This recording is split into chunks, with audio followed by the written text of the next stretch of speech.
Guys, ano no, bagong training. Sa mga baguhan, sana mapanood nyo agad.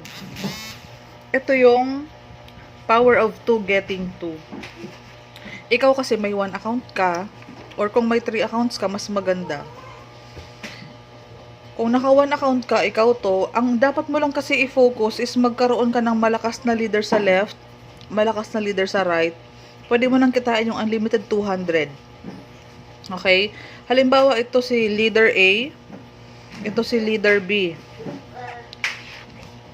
Kapag kasi meron silang referral sa left, at kapag nabangga yan ng right side, may 200 ka doon. Hanap ka lang ng hanap ng magiging tao sa left side. Para every time meron kang invite, may 200 ka agad. Ito yung scenario, tingnan mo to.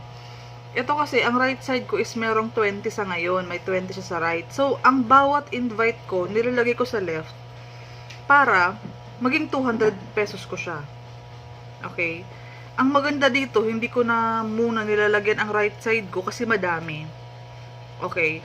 Para ang lagay ko sa left side para every pair, 200. Malaking bagay na everyday, dadagdagan ka ng income. Okay?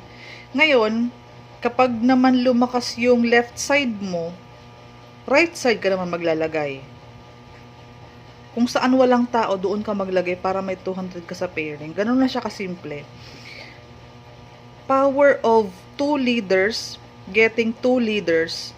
Kasi kapag nagkaroon na siya ng 2 leaders niya, may left na din siya saka may right na siya. So, si leader A, pareho mo, kikita din siya ng 200 bawat pairing. Ang good news dito kasi, ang good news dyan, 3 na sila na nasa left side mo. Okay?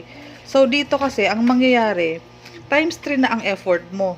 3-man team na ang gumagawa sa left side mo. So, ang gagawin mo, yung leader B mo, turuan mo din siya para magkaroon din siya ng isang left at right, maranasan niya ang 200 pairing. Same niyan, times 3 effort na din dito. Pag nag-invite ito, pag nag-invite yan, pwede kang magkaroon ng pairing bonus. Basta make sure mayroong nagpe-pairing. Basta every pairing, every day. Iba kasi ang income mo kahapon, iba ang income mo ngayon. Sa daily kasi dapat meron kang 1, 2, 3, 4, 5. Meron kang maximum per day. Meron kang 200, 200, 200, 200, 200, 1, 2, 3, 4, 5 pairs. Ibig sabihin, 5 kaliwa or kung sa 5 sa kanan, meron kang 1K. Kinabukasan kasi, ibang income na naman yun.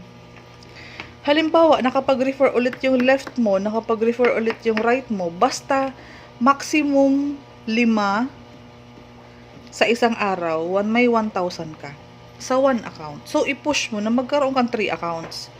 Para times 3, ganito din ang mangyayari doon sa second account mo, third account mo, at least meron kang 3 accounts na nagbibigay sa'yo ng unlimited 200.